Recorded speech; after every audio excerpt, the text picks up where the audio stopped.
Nobel বিজয়ী ড. মোহাম্মদ ইউনূসের নেতৃত্বাধীন অন্তর্বর্তীকালীন সরকার রাষ্ট্রীয়ভাবে কয়েকটি জাতীয় দিবস পালনে বাধ্যবাধকতা বাতিল করার কথা ভাবছে।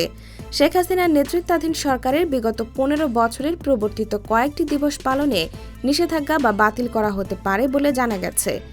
যেসব জাতীয় দিবস পালনের ক্ষেত্রে সরকার পরিবর্তন তথা বাতিল বা নিরুৎসাহিত করার কথা ভাবছে সেগুলোর মধ্যে বঙ্গবন্ধু শেখ মুজিবুর রহমান ও তার পরিবারের সদস্যদের মৃত্যু ও জন্মদিনই বেশি। মন্ত্রিপরিষদ বিভাগ ও জনপ্রশাসন মন্ত্রণালয়ের সূত্রে এসব তথ্য জানা গেছে। জনপ্রশাসন সূত্র জানায়, ২০২৪ সালে জাতীয় ও আন্তর্জাতিক মিলে ৯১টি দিবস সরকারিভাবে পালনের তালিকায় রয়েছে।